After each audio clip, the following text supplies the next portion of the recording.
You were 8 years old when you set your bed on fire, with your mind.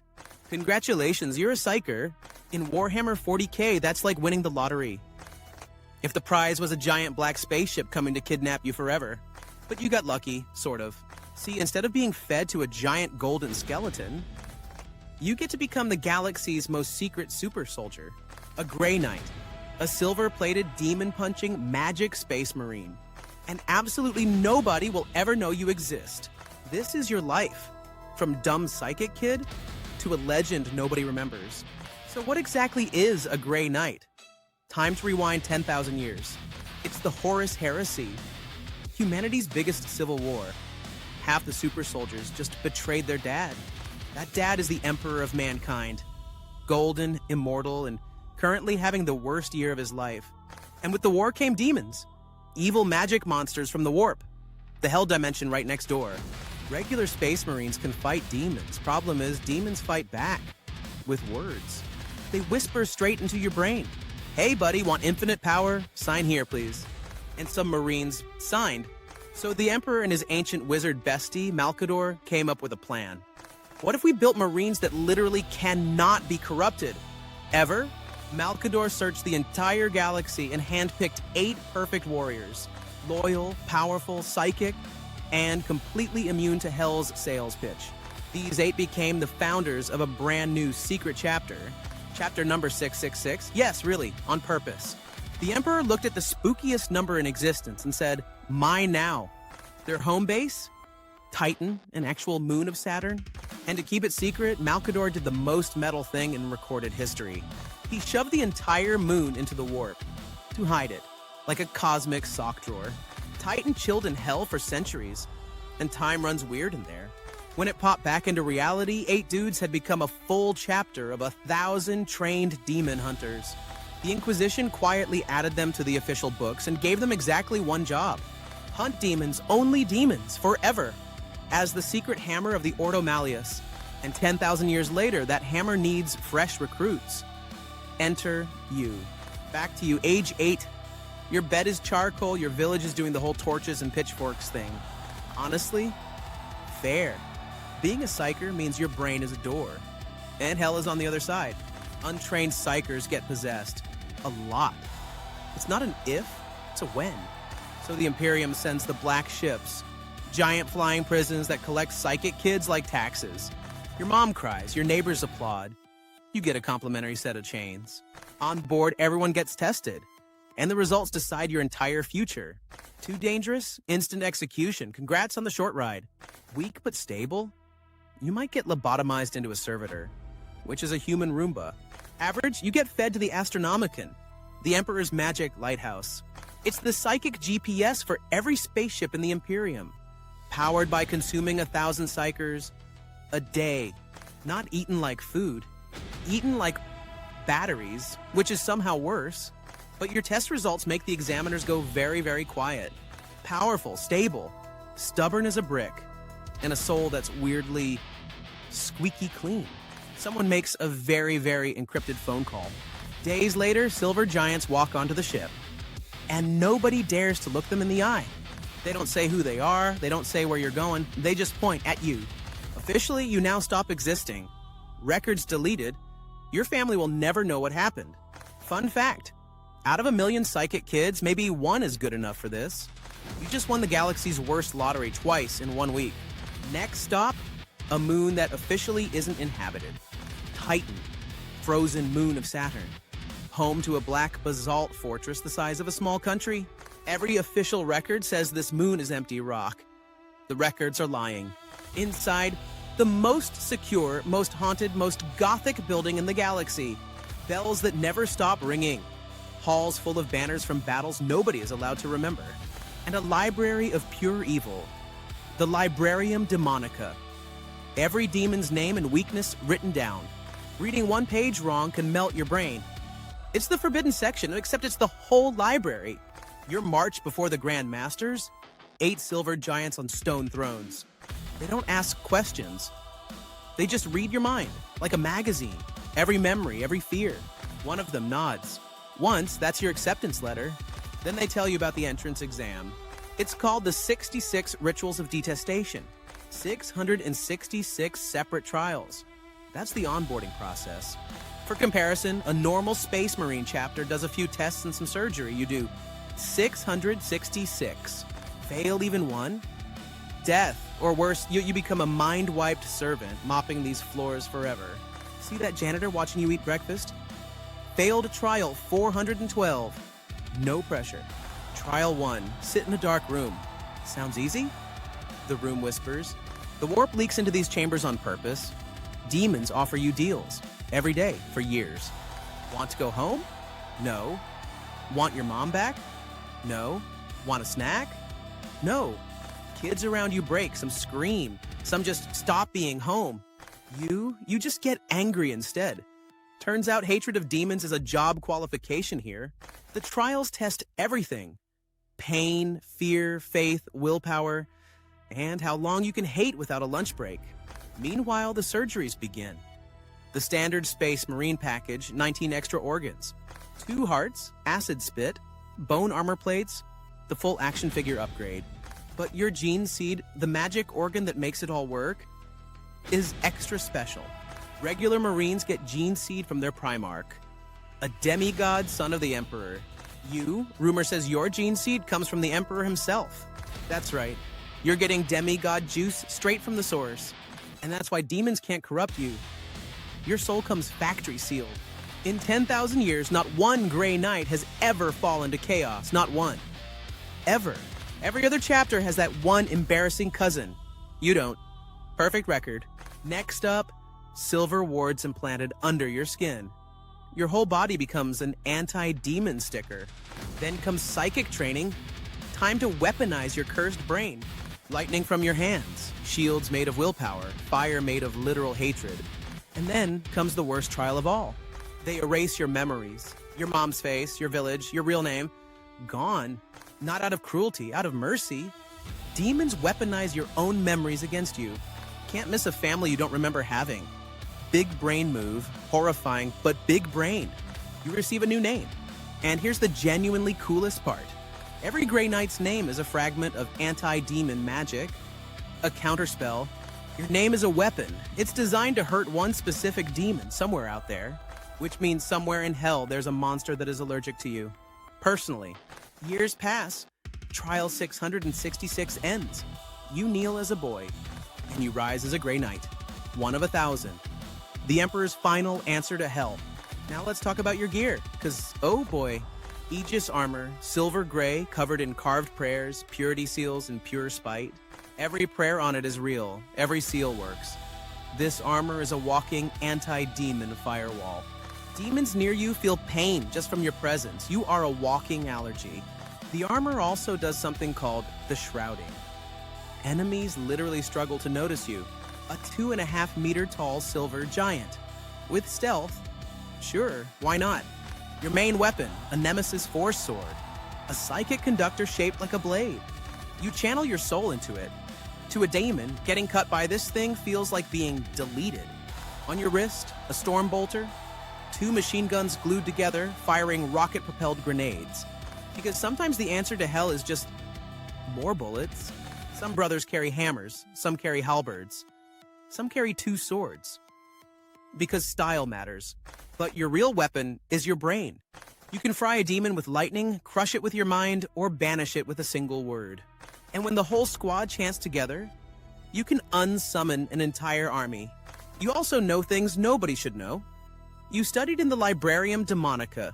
You know demons' true names, their weaknesses, their embarrassing little secrets. Knowledge that would drive a normal person insane in about 4 minutes. For you, it's Tuesday reading. One more thing. You will never have a normal conversation again. Grey Knights speak mind to mind. Silent battles, silent dinners, silent everything. Anyway, time for your first mission. The bells of Titan ring? Somewhere out there, a cult did something incredibly stupid. A hive world, like a city the size of a planet, that has a cult problem. They summoned something. Cults always think the demon will be their friend. The demon is never their friend. Your strike force boards a ship and jumps through the warp. Yes, through hell, as a shortcut. You arrive in orbit. Below, a district on fire, a sky turning red, and physics filing a complaint. You don't land. Landing is for people with spare time. You teleport directly into the middle of the demon horde. In a flash of silver lightning, storm bolters are up before the light even fades. The demon's day is officially ruined. Bloodletters, red screaming demons made of pure anger. They charge you. They hit your armor, and their claws burn. Touching you hurts them. Your squad moves like a single creature, no shouted orders, everyone is mind-linked. You banish your first demon, it doesn't die. Demons can't really die. You just delete its body and mail its soul back to hell, with a formal complaint attached. And then the big one shows up. A greater demon, building-sized, extremely rude. Its voice alone kills the cultist who summoned it. Great job, guys. Totally worth it. It offers you power, mid-battle. Demons always offer. It's a compulsion at this point. You answer with bullets and its true name, pronounced backwards, with hatred. Your squad joins the chant. The demon starts unraveling like a bad sweater. It screams that it will remember you. They always say that. It's basically their catchphrase. And it's gone. Banished. The sky turns normal colored. 10,000 civilians saved. Except those survivors saw demons, which is a problem. Because just knowing demons exist is how corruption starts. Curiosity is the door. So right on schedule, the Inquisition arrives to handle the witnesses. Best case, memory wipe. Worst case, no more witnesses. You save 10,000 people who will never know they were saved. Or much of anything, really. You teleport home. No parade, no medal, just a check mark in a book that doesn't officially exist. Welcome to the job. This is every mission, forever. So what's daily life like between the demon fights? Prayer, training. Prayer, study, prayer, more prayer, and then a little prayer. Your whole schedule is basically stay spiritually spotless at all times. Because for you, faith isn't decoration, it's armor. And doubt is a crack in it. And through every crack, something is always whispering. Yes, even on Titan. Even in your bunk, the warp tests you daily, forever. 10,000 years, 0 fallen brothers. That record holds because nobody ever relaxes. And there's no glory, no parades, no statues. The Imperium doesn't know you exist. Regular Space Marines get songs written about them. You get classified. Your greatest victories are stored in a vault. Labeled, never happened. Your only audience is your brothers. Your only reward is the demon counter. And honestly, you're fine with it. They erase the part of you that wanted applause. Efficient, horrifying, efficiently horrifying. But sometimes, the job gets big. Let me show you the greatest hits. The year 444 M41, a planet called Armageddon. Yes, that is its actual official name. A gigantic space hulk drifts into the system. And inside it, an entire demon army led by Angron. Angron, a demon primarch, a demigod son of the emperor who signed up with the anger god. Take the angriest being in existence. Now give him wings, a cursed sword, and a very bad childhood. Angron lands with an ocean of demons, and 12 giant bloodthirsters as his personal squad. The planet's defenders hold the line, barely. The space wolves buy time with pure stubbornness. And then the Imperium unleashes its secret weapon. 109 Grey Knight Terminators. They don't flank, they don't sneak. They teleport directly on top of Angron. 109 knights versus a demon demigod and his personal hell entourage. Angron kills 5 Terminators with a single swing of his cursed black blade. It's a massacre, and the knights keep walking forward anyway. Then a young knight named Hyperion does something impossible. He grabs the black blade with his mind and shatters a god's sword through sheer willpower. The effort nearly kills him. Absolutely worth it. Brother Captain Aurelian banishes Angron back to hell for 100 years and a day at the cost of his own life. Of 109 knights, 13 walked away, and the galaxy never heard a word about it. Actually, it gets worse. The Inquisition dealt with everyone who saw the demons. Millions of surviving guardsmen, heroes who held the line, shipped off to isolated labor camps. Forever. The Space Wolves said no, refused to hand over their allies, and nearly went to war with the Inquisition over it. Grimdark, remember? Around here, even victory comes with paperwork written in tears. Next hit, the Blood Tide. A demonic plague of living blood that corrupts everything it touches. It swallowed an entire world. Armies dissolved into it. Nothing could stand against it. Nothing, except innocence. Pure, holy, innocent blood repels it. The Grey Knights found the purest souls on that planet. Heroic sisters of battle who had resisted everything. And then the Grey Knights killed them. They anointed their armor with the sisters' innocent blood and walked through the blood tide untouched. The demon behind the plague was banished. The world was saved by the most metal war crime in the entire setting. And that is the Grey Knights. They will do anything to win, anything. There is no line. And finally, meet your boss. Supreme Grandmaster Kaldor Drago, the strongest Grey Knight alive. Possibly the strongest space marine, period. A demon cursed him and banished him into the warp. Into hell itself, permanently. For anyone else, that's eternal torture. For Drago, it's an open world game. He just wanders hell, fighting everything he meets and winning constantly. He's beaten demon armies, toppled fortresses of the dark gods alone out of boredom. He even fought Mortarion, a demon Primarch, the literal demigod of plague. Drago beat him, then carved his own name onto Mortarion's heart as a signature. Sometimes he pops back into reality, wins a battle, waves, and gets sucked back into hell. Your boss commutes from hell. Your chapter is simply built different. Back to you. Decades pass, then centuries. Space Marines don't really do aging. You climb the ranks, Battle Brother, then Justicar, Yuna's squad leader.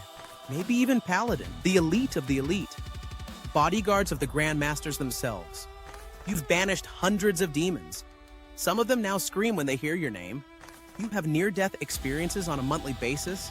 You just keep going until one day the mission that ends every Grey Knight story finally arrives. A demon gate is tearing open on a shrine world. A greater demon is already halfway through the door. If it fully arrives, the entire sector burns. Your strike force is the cork in the bottle. You teleport into the storm one last time. Silver lightning against a black sky. Your brothers fall around you one by one, each buying seconds with everything they have.